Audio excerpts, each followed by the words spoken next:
On September 14th, a field researcher pondered the question, hey, I wonder if, because United States planes stopped flying, there's been a change in the global average temperature signature of the planet. And so he actually went out there and measured it. And 3 days after 9/11, when essentially nothing changed with respect to industrial civilization except that United States planes were grounded.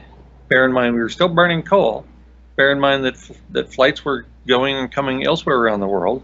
Bear in mind that industrial civilization was proceeding apace with this relatively minor exception. And 3 days later, there was a significant difference in the global average temperature signature of the planet than there was on 9/11. This is stunning. That's how it was 3 days after the plane stopped flying from the United States. And interestingly, the data were not collected and presented, or at least were not presented in a way that allows us to determine what the exact temperature rise was. Instead, they measured the variation, the diurnal variation. The diurnal variation in temperature changed 1 degree C. So that might have been a 1 degree C temperature increase. It might have been 1 degree C temperature decrease. I suspect it's probably a little bit of both. That because of the absence of contrails, which act much like clouds, the absence of clouds, of course, makes it cooler at night and warmer during the day.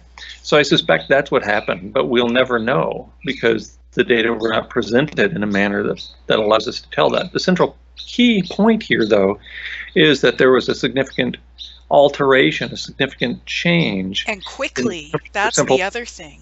Exactly. That's the big thing. How quickly the temperature variation of the Earth changed.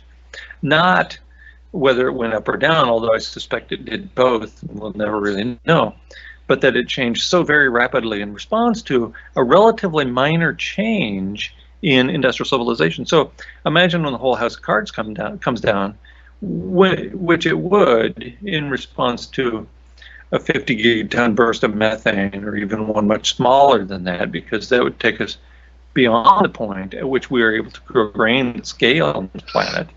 And the growing of grains is absolutely pivotal to this version of civilization, as it was for every previous version of civilization. So if we can't grow grains and distribute grains at scale, that means we don't have food on the grocery store shelves, and that doesn't bode well for a civilization that depends upon food on the store.